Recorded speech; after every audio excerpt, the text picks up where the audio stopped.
오늘 본문의 말씀은 전체적으로 지혜에 관한 내용입니다. 성경적인 지혜는 어떤 걸까요? 돈 잘 버는 법, 또 투자해서 소득을 얻는 것, 인간관계 기술, 건강 비법. 사실은 주님 뜻대로 살면 때로는 이와 같은 은총을 부가적으로 경험하는 것도 사실입니다만은, 그러나 하나님의 지혜 자체가 돈 잘 버는 법, 인간관계 원만하게 하는 것, 그리고 건강 장수 누리는 것, 이것은 아니겠죠. 성경에서 말하는 지혜는 무엇일까요? 생명의 창조주이신 하나님의 손길이 만물 가운데, 사람 가운데, 그리고 이 세상 도처 가운데 원리 방식으로 작동하고 있으니 바로 그 원리 방식, 그것이 지혜라고 말할 수 있고, 참 지혜자는 바로 온 세상 가득 담겨 있는 하나님의 손길, 하나님의 섭리 방식을 끊임없이 사모하면서 그것을 자신의 삶에 적용하는 사람, 그 사람을 지혜자라고 말할 수 있습니다. 그래서 성경의 지혜는 하나님과 무관한 지혜가 아니라 하나님을 경외할 때, 그리고 세상의 모든 시공간에 하나님의 섭리와 역사하심이 있음을 믿을 때 비로소 지혜를 얻을 수 있게 되는 것이죠. 그래서 잠언서는 하나님을 경외하는 것이 지혜의 근본이다. 누군가가 성경적 지혜자가 되기 위해서는 하나님을 경외할 때만, 온 세상 만물에 하나님의 손길과 역사하심이 있음을 뚜렷하게 시선을 집중해서 바라보는 사람만이 지혜를 경험한다고 성경은 말씀하고 있습니다.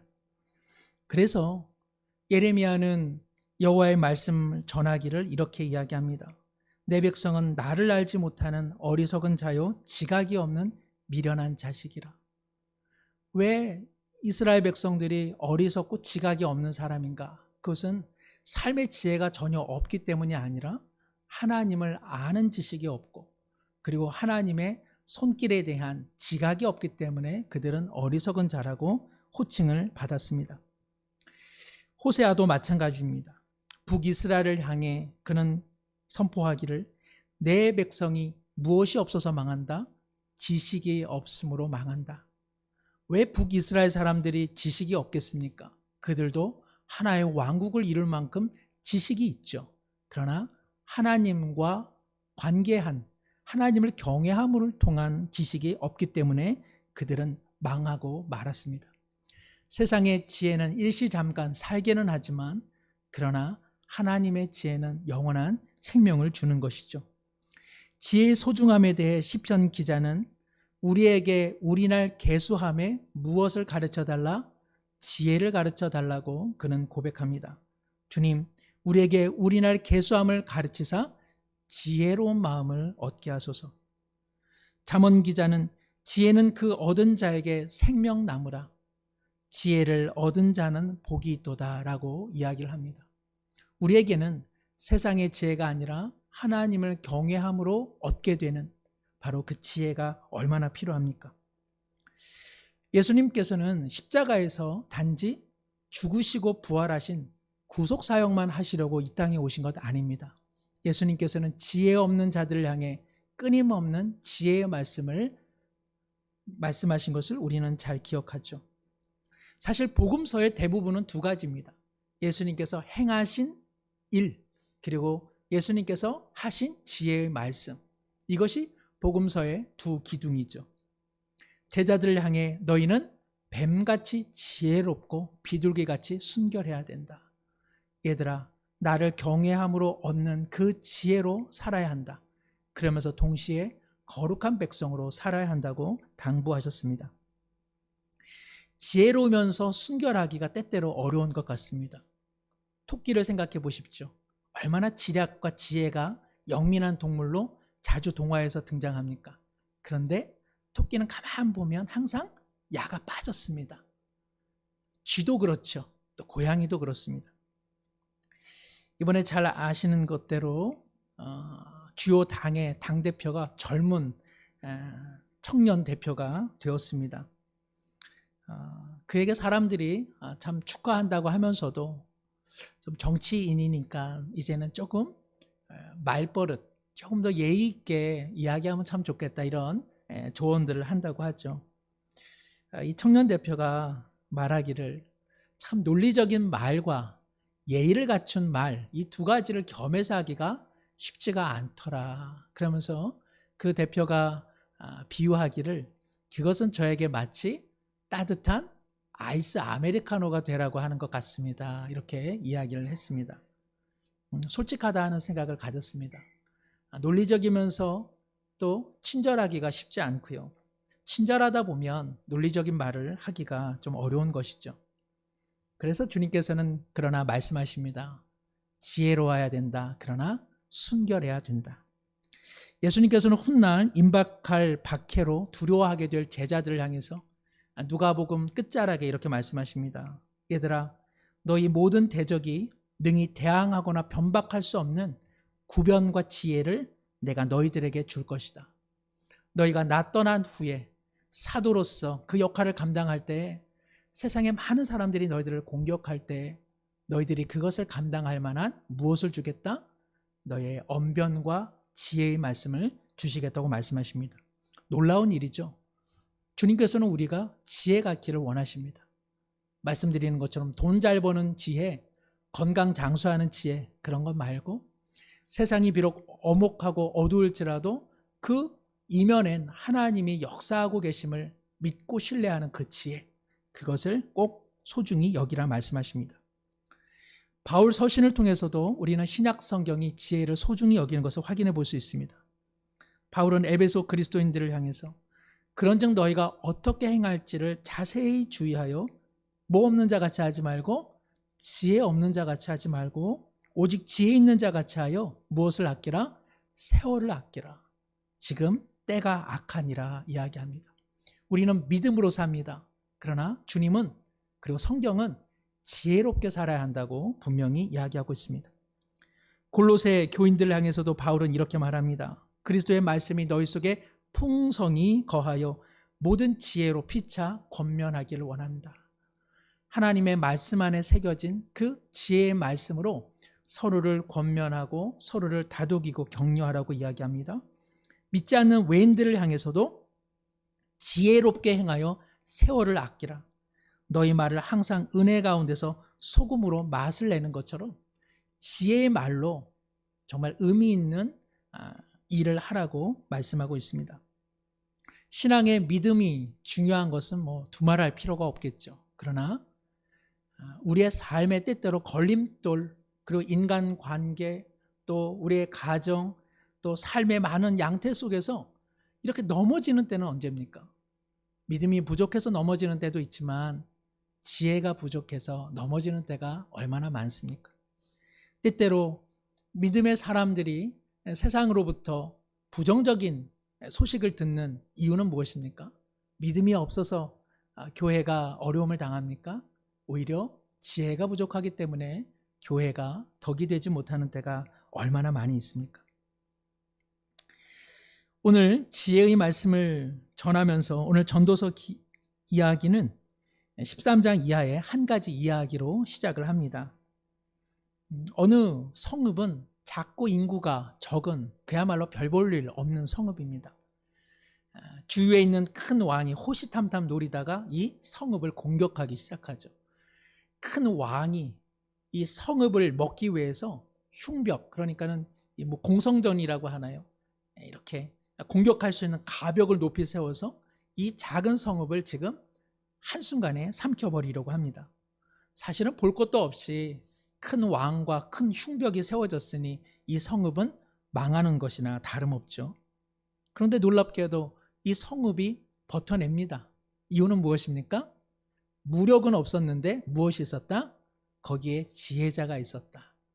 바로 지혜가 때로는 무력보다, 그리고 큰 왕의 존재보다 훨씬 뛰어나다고 이야기합니다. 우리나라 역사 같지 않습니까? 우리나라 역사 늘 수비, 늘 방어하던 역사입니다. 중국과 일본 속에서도 그나마 버틸 수 있었던 것은 무엇일까요? 이 작은 나라에 하나님께서 그래도 은혜를 주셔서 좋은 지혜가, 좋은 지략가를 하나님께서 허락해 주신 까닭이 아니겠습니까? 축구의 변방이라고 할 수 있는 베트남이 어제 비록 아랍에미리트에 지기는 했지만 최종 월드컵 예선전에 최초로 나가게 되는 경축이 있었습니다. 까닭은 무엇입니까? 자랑스러운 한국인 박항서 감독이 베트남을 이끌고 있기 때문에 그러합니다. 박항서 장군이 아니죠. 감독이 지혜가 있는 것이죠. 지략이 있습니다. 그 선수들을 육성해내는 지략, 그리고 상대편의 전술에 맞설 수 있는 그 지혜가 박항서 감독에게 있기 때문에 큰 일을 이뤄가고 있는 것이죠.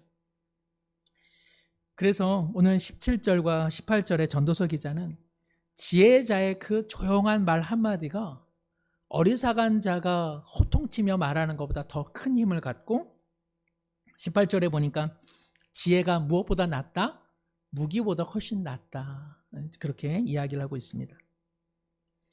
그런데요, 이렇게 지혜를 찬미하면서도 오늘 전도서 기자는 지혜가 위태로워지는 경우가 있음을 몇 가지 이야기합니다.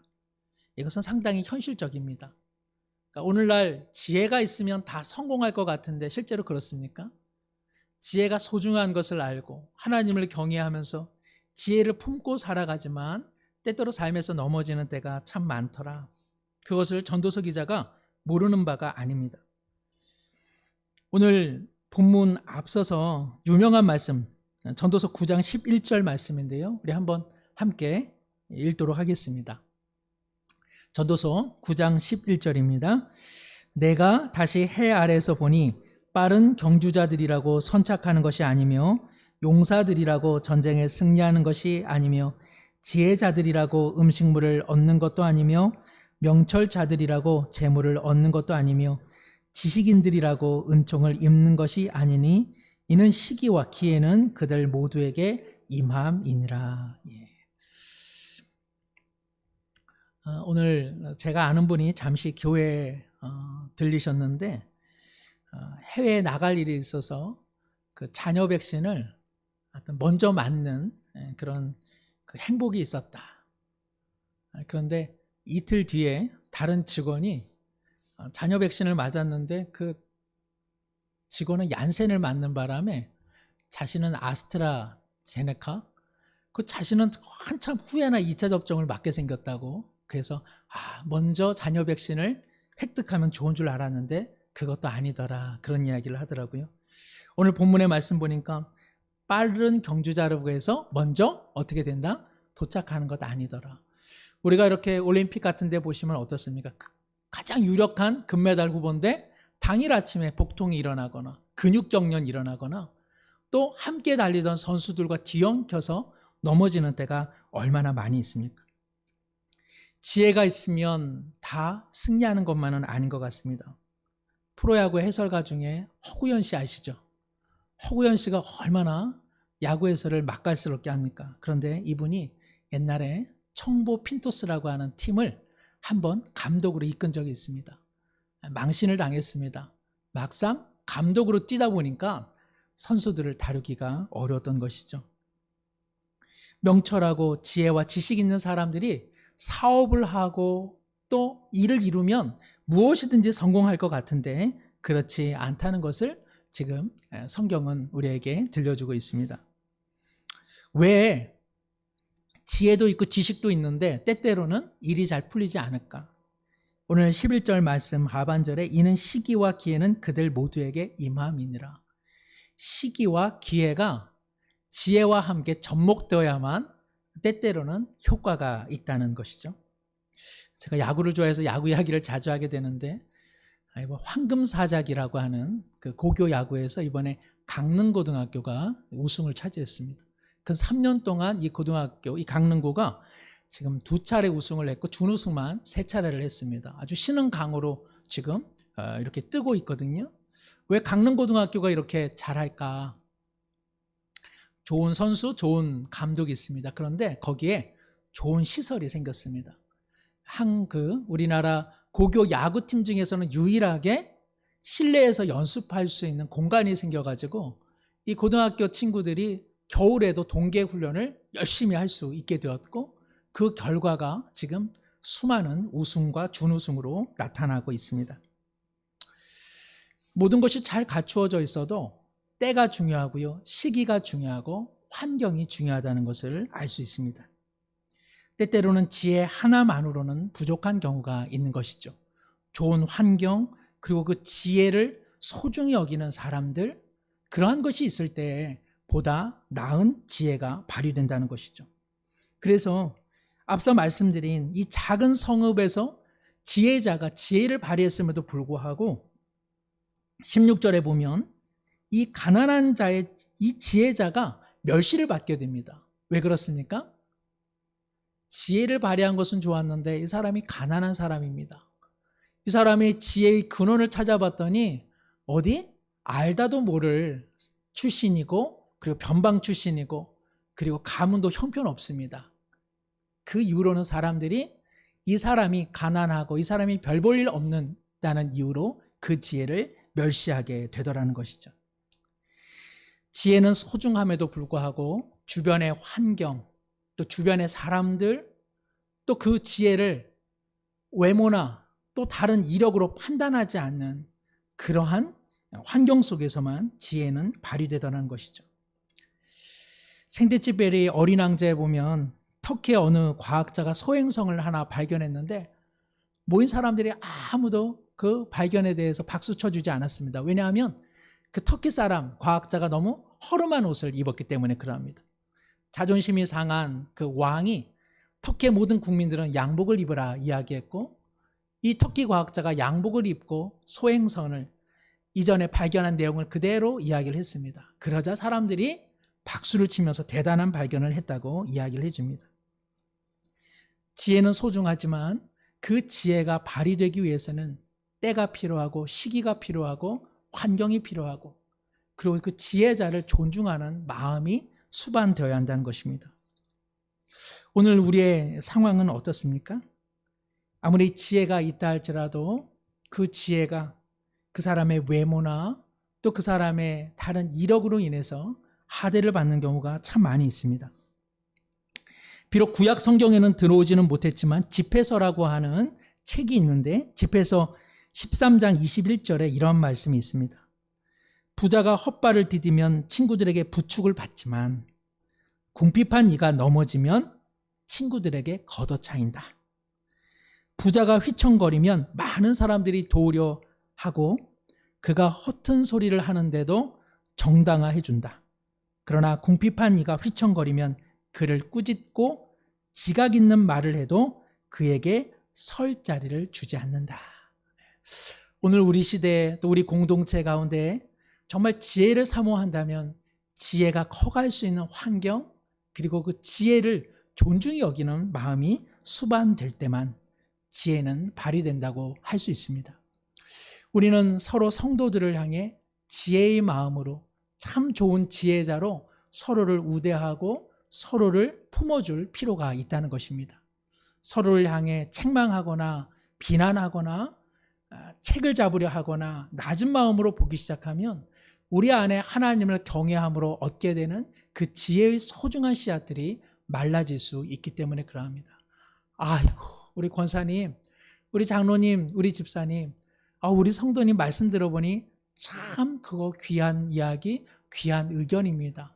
서로 존중하고 서로 배려하고 품어줄 때 그 지혜의 씨앗들이 줄기가 되어지고 열매로 꽃으로 피어나게 되는 줄로 믿습니다. 전도서 기자는 지혜가 발휘되지 못하는 또 다른 현실을 이야기하는데 그것은 18절 하반절입니다. 그러나 죄인 한 사람이 많은 선을 무너지게 하느니라. 여기서 말하는 죄인이라고 하는 것은 정말 무슨 악행을 저지른 죄인을 말하는 것이 아니라 이 10장 내용과 함께 살펴보면 이 우둔한 사람을 의미하는 것입니다. 그러니까 지혜로운 사람이 탑을 쌓아놨는데 우매하고 어리석은 한 사람의 실수로 그 탑이 와르르 무너지게 된다는 것이죠. 그러면서 10장 1절에 이와 같은 예화를 하나 듭니다. 죽은 파리들이 향기름을 악취가 나게 만드는 것과 같다. 되게 샤넬 향수는 다 하나씩 갖고 계시잖아요. 그렇죠? 슈퍼 같은 데서 다 파니까 아마 다 뭐 샤넬 같은 거 뭐 그냥 다 뭐 그냥 하나씩 다 갖고 계실 텐데, 그 샤넬 향수에 파리가 한두 마리 빠져서 죽었다? 그 누가 그 향수를 쓰겠습니까? 도리어 그 향수에서 악취가 나서 아깝다, 아이 이놈의 파리 하면서 아마 내다 버리게 될 것입니다. 비싼 향수 하나를 악취가 나게 하는 데는요, 수많은 파리가 필요 없습니다. 그죠? 한두 마리의 벌레만으로도 충분한 것이죠. 저도 예전에 삼계탕을 먹었습니다. 얼마나 맛있게 먹는지 호호 불면서 먹는데, 아이고 나중에 보니까 바퀴벌레가 한 마리 들어가 있더라고요. 네. 사실을 말씀드리는 거니까. 그런데 더 놀라운 것은 바퀴벌레가 이렇게 반으로, 그래서 반은 어디로 갔을까? 그래서 맨 처음부터 배불렀던 이유가 여기에 있었구나. 제가 이제 그런 생각을 했습니다. 네. 요리사가 아무리 맛있는 음식을 만들어도요, 거기에 머리카락 하나, 한 올, 그리고 파리 한 마리만 있어도 요리사가 공들어 만든 요리와 그리고 그 음식 식당의 그 명망은 사라지고 말 것입니다. 바로 전도서 기자는 말하기를, 지혜라는 것이 참 중요한데 지혜가 때때로는 적은 우매 그리고 어리석은 자의 모습 때문에 무너지게 되는 때가 참 많다는 것이죠. 그래서 1절 하반절에 보니까 우매가 지혜와 존귀를 난처하게 만드니라. 이 우매한 자, 이 어리석은 자가 지혜와 그리고 이 존귀함을 난처하게 만드는 때가 있더라. 그 왜 그럴까? 2절에 보니까 지혜자의 마음은 오른쪽에 있고 우매자의 마음은 왼쪽에 있더라. 오른쪽과 왼쪽은 얼마나 다릅니까? 지혜자의 마음은 오른쪽에 있다 그러니까는 우파, 그리고 우매한 자의 마음은 왼쪽에 있다 하니까 좌파, 이렇게 생각하시면 안 됩니다. 성경에서 오른쪽이라고 할 때는 영광, 존귀를 비유적으로 말하는 것이고, 왼쪽을 이야기할 때는 어떤 서투름, 또 좀 부족함을 의미하는 것입니다. 왜 지혜자와 우매자는 함께 할 수 없는가? 그것은 가는 길이 다르기 때문에 그러합니다. 그러나 여기서 중요한 것은 날 때부터 지혜자가 따로 있고 날 때부터 어리석은 자가 따로 있는 것이 아닙니다. 인생이라고 하는 것은 무엇입니까? 선택이죠. 기로에 서는 것입니다. 누군가는 이쪽 길을 택하고 누군가는 저쪽 길을 택합니다. 누군가는 옳음을 기준으로 해서 길을 택하고요, 누군가는 나에게 유익이 되는가를 따라서 길을 선택합니다. 지혜자는 옳음을 기준으로 해서 선택합니다. 그러나 우매자는 항상 자신의 사적 이익만을 추구하며 선택합니다. 바로 그렇기 때문에 지혜자와 우매자가 함께할 수 없는 까닭이 여기에 있는 것입니다. 다윗과 솔로몬이 정말 주님께 전심을 쏟았을 때 그들은 어떠한 사람들이었습니까? 무수한 선택의 기로에서 그들은 하나님의 기준, 즉 옳음을 선택했습니다. 그러나 다윗과 솔로몬이 무너졌을 때는 어떤 때 무너졌습니까? 선택의 기로에서 하나님의 옳음이 아닌 자기의 이익을 추구했을 때 그들은 무너질 수밖에 없었던 것입니다. 사랑하는 성도 여러분, 오늘 한 날도 얼마나 많은 선택의 기로에 서 있었습니까? 어떠한 선택은 이렇게까지 고민할 필요는 없는 것이죠. 그러나 삶의 중요한 결단 속에 우리의 기준은 무엇입니까? 하나님의 옳음입니까? 아니면 내 자신의 유익입니까? 바로 그 순간 우리는 지혜자의 길을 걸어갈 수도 있고 우매자의 길을 걸어갈 수도 있는 것입니다. 우리가 늘 기도하기로, 주님, 삶에 일어나는 무수한 선택의 기로에서 내 삶에 급한 까닭도 있지만 주님, 주님의 옳음을 선택하게 하여 주옵소서. 주님, 내 유익을 구하다가 우매자가 되지 않게 하여 주옵소서. 우리의 기도 제목이 되어야 할 줄로 믿습니다. 그러면서 전도자는 우매한 삶이 일상을 어떻게 위태롭게 하는지 몇 가지 또 예를 들고 있습니다. 8절을 보시면 함정을 파는 자는 거기에 빠질 것이다. 자기의 유익을 위해서 함정을 파놨는데 어떻다는 것입니까? 자기 꾀에 자기가 넘어가더라. 아마 우리 성도님들께서도 어린 시절 한두 번씩은 다 하셨을 겁니다. 저도 괜한 곳에 사람 안 지나갈 때 친구들하고 땅을 파놓고 거기에다가 짓궂은 아이들은 또 소변도 조금 해놓고 이래가지고는 신문지 덮어놓고 이렇게 나무나 흙으로 덮어놓죠. 제발 빠져라 빠져라. 사람들이 어떻게 아는지 꼭 거기만 피해 갑니다. 그리고는 우리들끼리 놀다가 한 녀석이 모르고 거기에 빠져서 함께 웃던 경우도 참 많았던 것 같습니다. 우매한 자의 선택은 자기가 보기에는 옳은 선택인 듯 하여도 자기 꾀에 빠지게 되는 위태로움이 있다고 성경은 말씀합니다. 또 8절 하반절에 담을 허는 자는 뱀에게 물리리라. 이스라엘의 과수원이나 포도원에는 작은 담벼락들이 있는데 거기에는 뱀들이 집을 짓고 사는 경우가 있다는 것이죠. 그래서 조심성 없이 담을 허물다 보면 독사의 심기를 건드려서 죽음을 당하게 되는 경우가 있다는 것입니다. 조심성 없는 우매, 이것이 내 유익에 합당하기에 나는 이 길을 택하겠어 라고 하는 것이 때때로는 독사에게 물리는 위험을 자초한다는 것이죠. 9절에는 돌들을 떠내는 자는 그로 말미암아 상하고 나무들을 쪼개는 자 그로 말미암아 위험을 당하게 될 것이다. 돌과 나무를 쪼개고 움직이는 일은 때로는 얼마나 참 위험한 일입니까?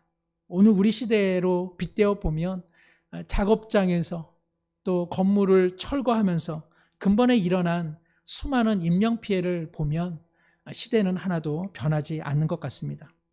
생명을 소중히 여기는 지혜가 없을 때에는 망하게 된다는 것이죠. 오늘 우리 시대는 얼마나 생명을 소중히 여깁니까? 생명에 대해 존중 이야기하지만 정말 생명을 소중히 여기지 않음으로 인해 우리는 늘 생명이 파괴되는 현실 속에 살아가고 있습니다. 주님께서는 지혜자는 생명을 소중히 여기는데 그러나 우매한 자는 생명에 대한 마음이 없다고 고발하고 있습니다. 우리 성도님들 중에서 정말 험악한 작업장에서 일하는 분들이 있다면 주님의 날개로 주님께서 보호해 주시길 원합니다. 또 때로는 사람을 좀 부리는 분들이 계시다면 그 사람들이 좀 더 안전한 장소에서 일할 수 있도록 하는 것, 이것은 정말 우리 그리스도인들의 소명인 줄로 믿습니다. 10절에 보면 철 연장이 무뎌졌는데도 나를 갈지 않고 그 도끼로 나무를 베는 사람, 바로 그런 사람은 어리석다고 성경은 말씀하고 있습니다. 도끼에 날을 다듬어서 나무를 잘라야 하는데 도끼에 날을 다듬어 두지 않고 계속 자르기 시작하면 어떻다는 것입니까? 헛수고만 하고 있다는 것이죠. 지혜란 바로 이와 같다는 것입니다. 지혜란 어느 한순간 얻어지는 것이 아니라 선택의 무수한 기로에서 나의 유익을 잠시 뒤로하고 하나님의 옳음을 선택하는 그 무수한 훈련과 자기 결단 속에서 지혜라고 하는 것이 다듬어진다는 것입니다. 그냥 하나님을 믿습니다.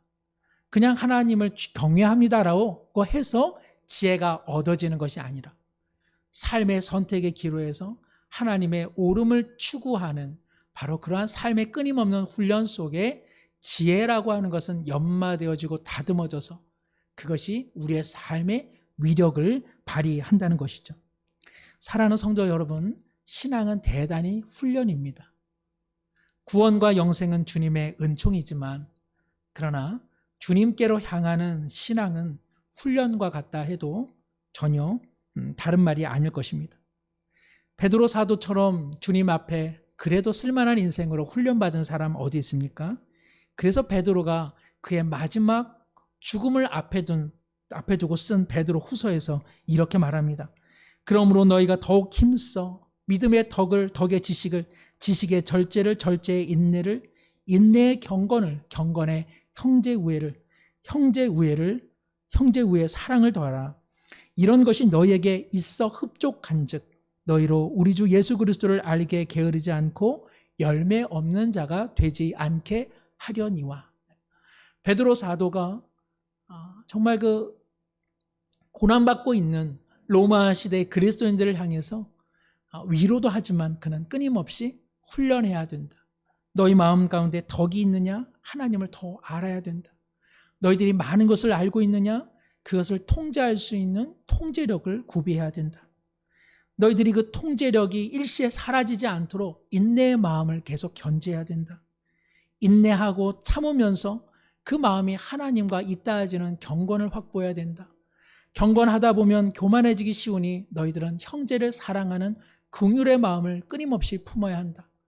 너희들이 말하는 그 형제가 그리스도인이라고 하는 범주에만 머무르지 않도록 너희들은 다른 사람을 사랑하는 지경까지 끊임없이 나가야 한다고 베드로 사도는 이야기했습니다. 신앙은 훈련 이후 순례라고 해도 과언이 아닐 것입니다. 이러한 훈련 그리고 선택의 기로에서 자꾸 하나님 쪽으로 옳음을 선택하는 노력이 없다면 어떻게 될까? 오늘 전도서 기자는 재미난 이야기로 이렇게 이야기합니다. 11절에 보니까 주술을 베풀기 전에 뱀에게 물렸으면 술객은 소용이 없느니라. 예전에 보았던 만화 영화에 참 이런 장면 많이 있습니다. 뱀쇼, 뱀을 홀려가지고 뱀을 피리를 불면서 뱀을 이리저리 홀리면서 뱀쇼를 하는데 나중에 보면 뱀이 홀리는 것이 아니라 이 사람이 홀려가지고 뱀이 하라는 대로 따라하는 그런 우스꽝스러운 장면을 본 적이 있습니다.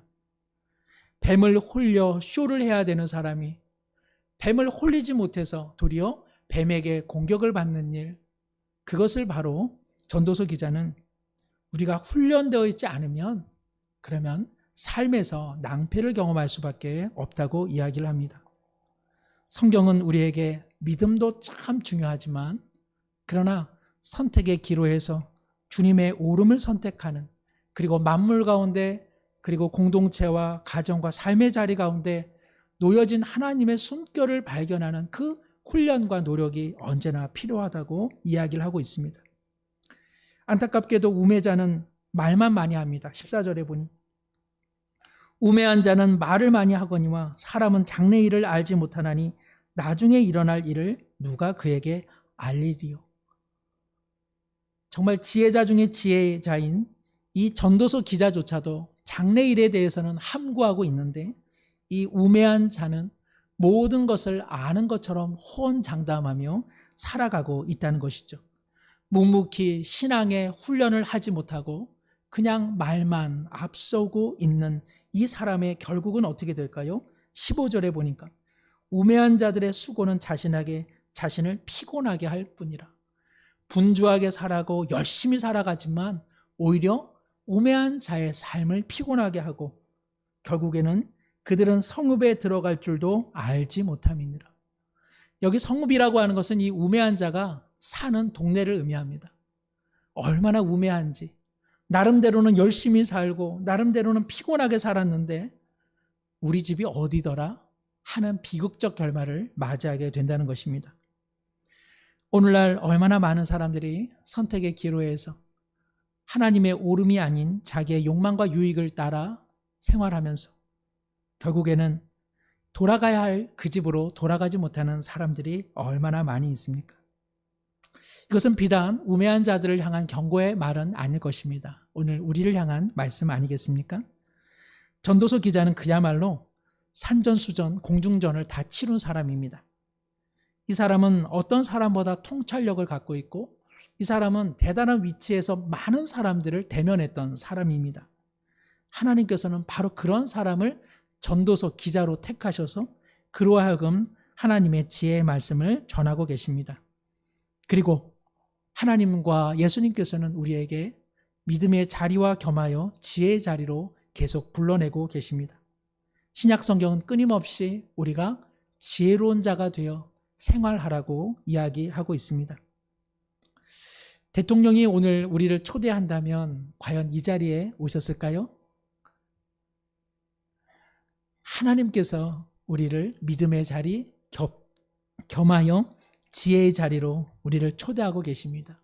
지혜가 우리를 살리는 줄로 믿습니다. 지혜가 우리를 보호해 주시는 줄로 믿습니다. 우리 모두가 선택의 무수한 기로에서 하나님의 옳음을 부단히 선택함으로 진정 하나님을 경외하는 지혜의 다듬어진 자 그리고 지혜로 말미암아 새롭게 빚어지는 그런 성도님들 되시기를 간절히 축복합니다.